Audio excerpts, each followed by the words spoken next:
Hello friends, स्वागत है आप सभी का PYQ एकेडमी में। फ्रेंड्स, मैंने NCERT सीरीज़ को स्टार्ट किया है और NCERT सीरीज़ में मैंने क्लास 9th के NCERT हिस्ट्री को कंप्लीट करा दिया है और आज से इस वीडियो में हम क्लास 10th NCERT हिस्ट्री यानी कि इतिहास को कंप्लीट करेंगे।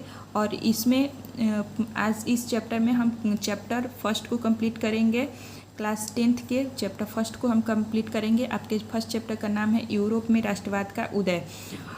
यूरोप में राष्ट्रवाद का उदय में NCERT बुक में जो भी इम्पोर्टेंट आपके MCQ क्वेश्चन दिए गए हैं उन्हें मैं कवर कराऊंगी। और आपका NCERT बुक आपके आगामी जितने भी एग्ज़ाम होने वाले हैं उन सभी के लिए एक बहुत ही ज़्यादा इम्पॉर्टेंट है। खास करके बिहार स्टेट जो होने वाला है या TRE 4.0 या बी स्टेट, इनके लिए तो ये बहुत ही ज़्यादा हेल्पफुल रहेगा, क्योंकि आप बी स्टेट में देखेंगे बिहार में जो स्टेट का एग्ज़ाम होता है उसमें सेम टू सेम NCERT से ही क्वेश्चन आते हैं और TRE 4 में भी वहीं से क्वेश्चन आएंगे। और बाकी जितने भी एग्ज़ाम हैं उनके लिए NCERT पढ़ना बहुत ही ज़्यादा इम्पॉर्टेंट है। तो इसके जितने भी मोस्ट इम्पॉर्टेंट क्वेश्चन हैं उनको मैं आज कवर कराऊंगी।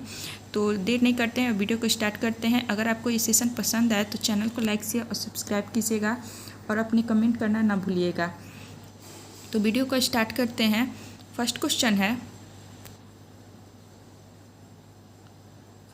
है कि नेपोलियन ने इटली पर आक्रमण कब किया। नेपोलियन ने इटली पर आक्रमण 1795 में किया। नेपोलियन ने इटली पर आक्रमण कब किया, तो इसका राइट आंसर हो जाएगा ऑप्शन 4 यानी कि 1795 में नेपोलियन ने इटली पर आक्रमण किया। नेक्स्ट है कि 19वीं शताब्दी में ऐसी कौन सी ताकत उभरी जिसने यूरोप की राजनीतिक और भौतिक दुनिया में भारी परिवर्तन किए। तो इसका ऑप्शन दे रखा है कि राष्ट्र राज्य का उदय, निरंकुश राज्य का उदय, पूर्ण तानाशाही और चौथा है पूर्ण राजशाही। तो इसका राइट आंसर हो जाएगा ऑप्शन फर्स्ट यानी कि 19वीं सदी में राष्ट्र राज्य का उदय जो था ये उभरा, जिससे यूरोप की राजनीतिक और भौतिक दुनिया में भारी परिवर्तन आया। इसका राइट आंसर ऑप्शन ए हो जाएगा। नेक्स्ट क्वेश्चन है कि निम्न में से कौन सा लक्षण नेपोलियन की संहिता का लक्षण नहीं था। तो इसका ऑप्शन दे रखा है कि जन पर आधारित सुविधाओं का न होना, सेकंड है कि संपत्ति का अधिकार, थर्ड है सबके लिए वयस्क मताधिकार और फोर्थ है कानून के समक्ष समानता। आपको बताना है कि निम्न में से कौन सा लक्षण नेपोलियन की संहिता का लक्षण नहीं था। तो इसका राइट आंसर हो जाएगा ऑप्शन 3 यानी कि सबके लिए वयस्क मताधिकार। नेक्स्ट क्वेश्चन है कि वियना कांग्रेस किस वर्ष में आयोजित की गई। वियना कांग्रेस किस वर्ष में आयोजित की गई। तो इसका राइट आंसर हो जाएगा ऑप्शन फर्स्ट यानी कि 1815 में वियना कांग्रेस जो है वो आयोजित की गई थी। नेक्स्ट क्वेश्चन है कि निम्न में कौन 1815 की वियना संधि से संबंधित है। तो इसका राइट आंसर हो जाएगा ऑप्शन 3 यानी कि इसका राइट आंसर हो जाएगा ऑप्शन सेकेंड यानी कि ड्यूक मैटरनिक जो थे 1815 की वियना संधि से संबंधित थे। नेक्स्ट क्वेश्चन है कि नेपोलियन युद्धों के दौरान हुए बदलाव को खत्म करना किस संधि का उद्देश्य था। तो नेपोलियन युद्धों के दौरान हुए बदलाव को खत्म करने के लिए जो संधि की गई थी वो था वियना संधि। नेक्स्ट क्वेश्चन है कि किसने कहा था कि जब फ्रांस छींकता है तो बाकी यूरोप को सर्दी जुकाम हो जाता है। किसके द्वारा ये कथन दिया गया है कि जब फ्रांस छींकता है तो बाकी यूरोप को सर्दी और जुकाम हो जाता है। तो ये कथन दिया गया है मैटरनिख के द्वारा ये कथन दिया गया है। नेक्स्ट क्वेश्चन है कि किस संधि ने यूनान को एक स्वतंत्र देश के रूप में मान्यता दी। तो जो संधि किया था जिसने यूनान को एक स्वतंत्र देश के रूप में मान्यता दी, उस संधि का नाम है कॉन्स्टेंटिनोपल संधि। कॉन्स्टेंटिनोपल संधि।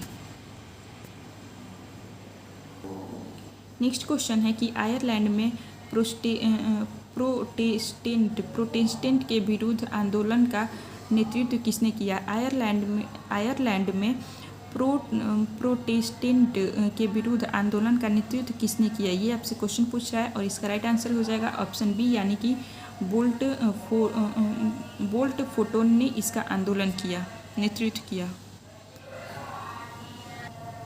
नेक्स्ट क्वेश्चन है कि आंखों पर पट्टी बांधे हुए और तराजू लिए हुए महिला किस बात का प्रतीक है। आंखों पर पट्टी बांधे हुए और तराजू लिए हुए महिला किस बात का प्रतीक है, तो ये होता है न्याय। नेक्स्ट क्वेश्चन है कि फ्रेडरिक सॉरियू कौन था, तो फ्रेडरिक सॉरियू जो थे वो फ्रांसीसी चित्रकार थे। नेक्स्ट क्वेश्चन है कि अर्नस्ट रेनन कौन था, तो अर्नस्ट रेनन जो थे वो फ्रांसीसी दार्शनिक थे। नेक्स्ट क्वेश्चन है कि जर्मन राष्ट्र का रूपक क्या था। जर्मन राष्ट्र का रूपक क्या था, वह किस बात का प्रतीक था, तो जर्मन राष्ट्र का रूपक जो था वो था जमीनिया, और वह किस बात का प्रतीक था, तो जर्मन बलूत वीरता का प्रतीक था। जर्मन बलूत वीरता का प्रतीक था। जर्मन राष्ट्र का रूपक का नाम था जमीनिया।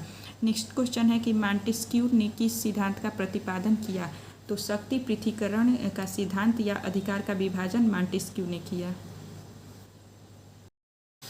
नेक्स्ट क्वेश्चन है कि कौन सी विश्वविख्यात घटना को राष्ट्रवाद की पहली स्पष्ट अभिव्यक्ति माना जाता है, तो इसका राइट आंसर हो जाएगा फ्रांसीसी क्रांति को।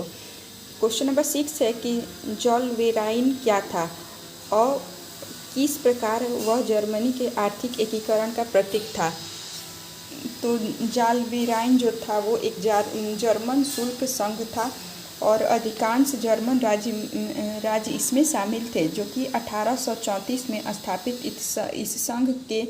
इस संघ ने विभिन्न जर्मन राज्यों के बीच शुल्क अवरोधों को समाप्त किया और मुद्राओं की संख्या 30 से 2 कर दी। इस प्रकार यह आर्थिक एकीकरण का प्रतीक था। क्वेश्चन नंबर 7 है कि मेत्सिनी द्वारा स्थापित 2 भूमिगत संगठनों के नाम लिखिए। मेत्सिनी द्वारा स्थापित 2 भूमिगत संगठन थे, फर्स्ट है यंग इटली, दूसरा है यंग यूरोप। क्वेश्चन नंबर 8 है कि 19वीं सदी में ऐसी कौन सी ताकत उभरी जिसने यूरोप की राजनीतिक और भौतिक दुनिया में भारी परिवर्तन किए, तो 19वीं सदी में राष्ट्र राज्य का उदय हुआ जिसने यूरोप की राजनीतिक और भौतिक दोनों दुनिया में भारी परिवर्तन लाए। बाल्कन क्षेत्र के निवासियों को क्या कहा जाता था, ये पूछ रहा है। तो बाल्कन क्षेत्र के निवासियों को स्लाव कहा जाता था, स्लाव। नेक्स्ट क्वेश्चन है कि वियना कांग्रेस किस वर्ष आयोजित की गई, तो वियना कांग्रेस 1815 में आयोजित की गई थी। नेक्स्ट है कि 1815 की वियना संधि से किसका संबंध है, तो 1815 की वियना संधि से ड्यूक मैटरनिक का संबंध था। नेक्स्ट है कि नेपोलियन युद्धों के दौरान हुए बदलावों को खत्म करना किस संधि का उद्देश्य था, तो वियना संधि का उद्देश्य था। नेपोलियन युद्धों के दौरान हुए बदलाव को खत्म करना वियना संधि का उद्देश्य था। नेक्स्ट क्वेश्चन है कि किसने कहा था कि जब फ्रांस छिपता है तो बाकी यूरोप को सर्दी जुकाम हो जाता है, तो ये मैटरनिक के द्वारा कहा गया है। नेक्स्ट क्वेश्चन है कि किस संधि ने यूनान को एक स्वतंत्र देश के रूप में मान्यता दी, तो इसका राइट आंसर हो जाएगा कंस्टेंटिनोपाल संधि, कंस्टेंटिनोपाल संधि। नेक्स्ट है कि आयरलैंड में प्रोटेस्टेंट के विरुद्ध आंदोलन का नेतृत्व किसने किया, तो वोल्फ टोल ने आयरलैंड में प्रोटेस्टेंट के विरुद्ध नेतृत्व किया था, इसका नाम था वोल्फ टोल। और इस सेशन का लास्ट क्वेश्चन है कि आंखों पर पट्टी बांधे हुए और तराजू लिए हुए महिला किसका प्रतीक है, तो ये न्याय की प्रतीक होती है। तो फ्रेंड्स, इस प्रकार से हमने एनसीईआरटी का क्लास 10th चैप्टर फर्स्ट को कंप्लीट कराया और इस चैप्टर के जितने भी MCQ सीरीज़ थे उनको कवर कराया। अगर आपको ये कंटेंट अच्छे लगे हों तो चैनल को लाइक से और सब्सक्राइब कीजिएगा और वीडियो के साथ बने रहिएगा। नेक्स्ट वीडियो में हम नेक्स्ट चैप्टर के साथ आएंगे, तब तक के लिए थैंक यू।